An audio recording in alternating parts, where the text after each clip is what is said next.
Hello, everyone, and welcome to this edition of Tee It Up Grand Strand. I'm your host, Shan Coughlin, here with our very special guest, Mr. Tom Plankers from International World Tour. How you doing, Tom? I'm doing great, thank you. Hope you are. I am. Welcome back. Thank you. It seems like it's been a month. It seems like it has, but more than a month has happened since the last time we met. We've had a lot of changes in Myrtle Beach going on. We really have. We'll start out probably with kind of reminiscing, I guess you might want to say, or talk about the old times. And, of course, as everyone knows Myrtle Beach, or hope you know Myrtle Beach, the first golf course in Myrtle Beach was Pine Lakes Country Club. And it is the oldest one in Myrtle Beach, and it's still there and still running, and it's called the Granddaddy. And it is well worth anyone coming to Myrtle Beach to see it and play it. The history is unbelievable. It was originally built in 1927, and it's still on the National Register of Historical Places. So that really says something about the golf course still being here. I know we talked about golf courses a long time and how old some of them were back in the 1800s. But to have something like this in Myrtle Beach is really nice. Well, and, I think a great story about Pine Lakes is when the Time Magazine folks, or back then I don't think it was Time Magazine, but they came over and stayed in the inn, which was upstairs. Yeah. And that's where Sports Illustrated was conceived of and approved of. And when they had the 100th anniversary, that story came out in the new Sports Illustrated. And it was very cool. It's really started. It started Myrtle Beach golf. It really did, and then of course along came the Dunes Club, which everybody hears about, and mainly because of the golf tournaments that they have. They've had, of course, the seniors. They've had a lot of national, and they just finished up with the big Club Pro. Yes. This last past year, in fact, and so it's the Dunes Club again. It is a nice. Fantastic facility right on the Atlantic Ocean.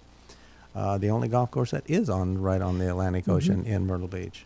And it was built in 1948. So there's a lot of history to it. The same thing that goes with the reason Mel Graham built the World Tour was because of history.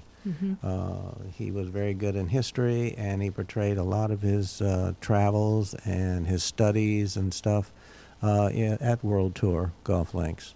We take anything from St. Andrews number 1 to St. Andrews number 18. Amazing too. Just like it. Yes. With the bridge, which we talked about quite some time ago, which we've also mentioned. If you miss that fairway, you should take up hockey. It is quite large. Yes. Although don't say that, because I think when Jeff and I played, I may have missed it. And I don't like hockey. Well, we've to play hockey, I like to watch hockey. And then, out at World Tour again, we've got Pinehurst, where they had the 2 opens, which was very, very incredible to have 2 opens back to back. That's something that has never been done, and they pulled it off very, very well. They did, very well. And I can't decide if people were happy about that or a little disappointed, because they had been talking about it in such a bad light leading up to it that it was going to be impossible. Yeah, they pulled it off well, and I think what they did to the golf course was magnificent. Put it back like it originally was. They found some old aerials from a gentleman in Pinehurst who was a historian, and did find the water line. There was one water line, and they found it, and that's exactly how. And then they found out also that Pinehurst did have a few little dog legs. It wasn't just straight, which made the tournament even more special for people to watch and to see what it was like. So that's another thing we have out at World Tour. We have Pinehurst, the 16 of number 2. And then, of course, you get to the TPC, which is Sawgrass number 17. And yes. You can't say enough about that hole. It's beautiful. It's scary, but we have that out at World Tour. And what's so neat about that hole in particular is that people will play that hole and then watch the tournament. I was just going to say, and say, I got a par, and that pro didn't. He knocked it in the water. Well, and I'm sure you're going to talk about this, but I'm that way with that hole and Amen Corner.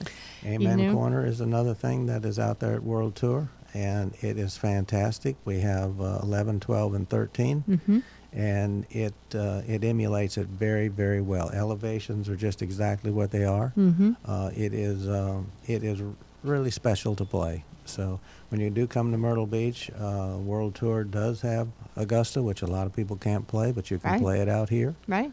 And so that's really another a real nice touch. Again, we go back to the golf course that I really, really like because I've been able to play it numerous times, and that's Pine Valley in New Jersey, which I just love. And we don't hate them for it at all. We're not jealous a bit. But they're very special. So the golf courses out at World Tour, whether it's Wingfoot, Cypress, Royal Troon, or Augusta, or Oakmont, either one, you know, and then we have the Bay Hill.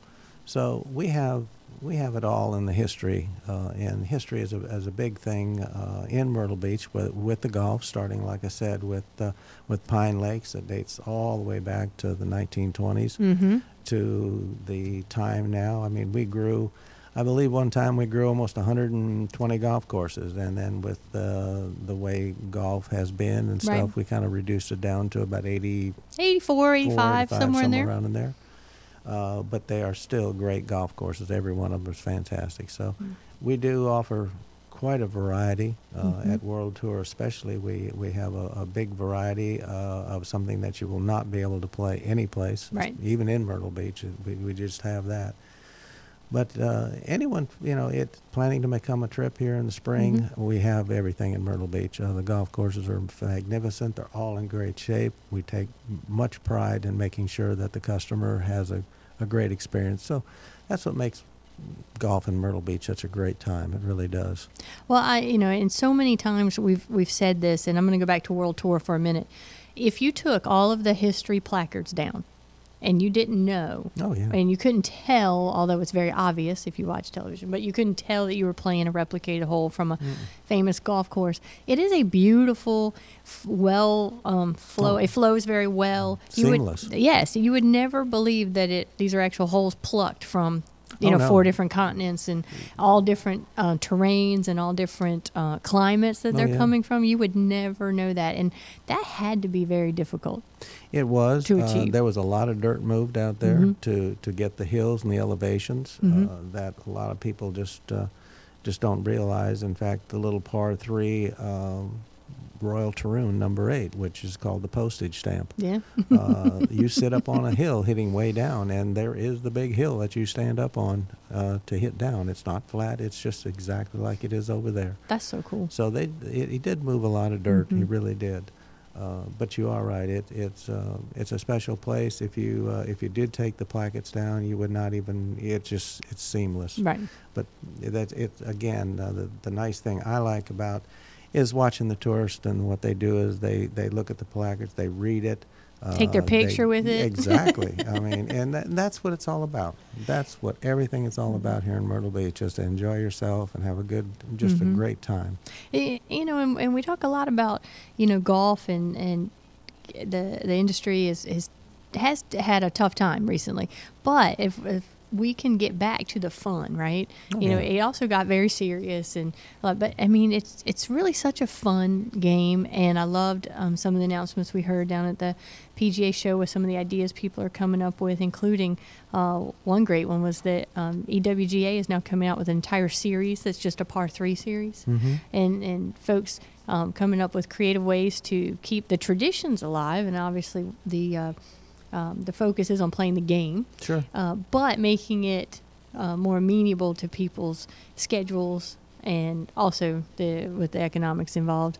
It helps when you can come up with a way to make it not embarrassing to play 9 holes. No. A lot of people won't even try because they're like, oh, my club won't, they don't let out people for 9 holes. Well, now they are. So everybody is. Yes. Everybody welcomes you with open arms. We want if you feel a little gun shy about coming out, there's always tee times in the afternoon where you're pretty much by yourself and you can enjoy yourself. Nobody's going to bother you. You can enjoy the afternoon. Yeah. And just have a good time. Summertime especially. I mean, you're down with the family in the summertime and you want to come out after lunch. The family can just have a great family outing because basically a lot of people don't play in the afternoons. Right. They go back to the beach. But that's a wonderful time to play with the family. You can have fun with the kids and enjoy a 9-hole round of golf, and then you're back and enjoying the rest of the evening. Sounds good. So, there's a lot going on in Myrtle Beach.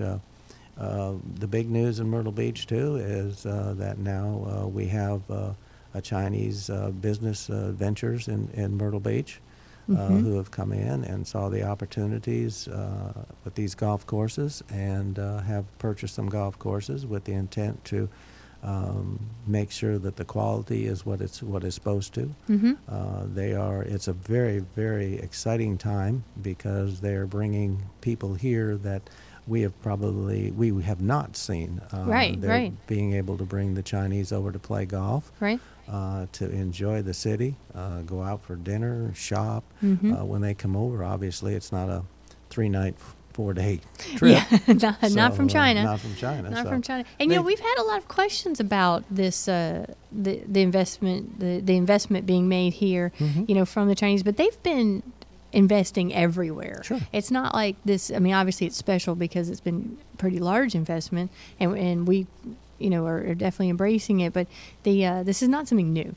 I mean, they've been investing everywhere, but the main question has been, is anything going to change? And I think it's important for folks to know that, as you're making your reservations and you're planning your golf trip, I think nothing's really going to change. If anything, it's going to even improve. Yeah, it's absolutely. Get better. I know it'll get better.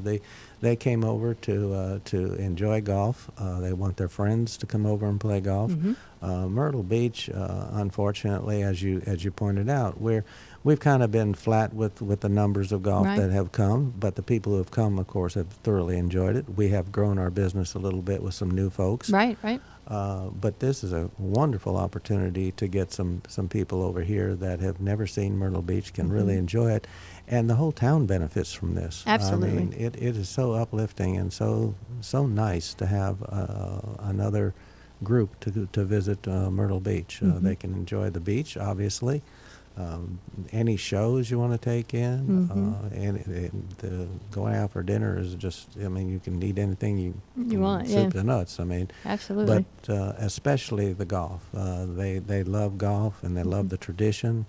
And it's very exciting times. It's very exciting times in Myrtle Beach. It is. I actually have some family that lives in Hong Kong, and they were telling me that golf there is so expensive that, we joke they could probably fly here and play golf for what it costs to play. You're not joking. Play there. So definitely a great opportunity. And really, when the economy benefits, that helps everyone coming to the area. Oh, sure. And we're excited about the new opportunities ahead of us. It's exciting times. It really is, and I'm very excited about it. It just takes Myrtle Beach, as we're talking about history, puts it in another light in history.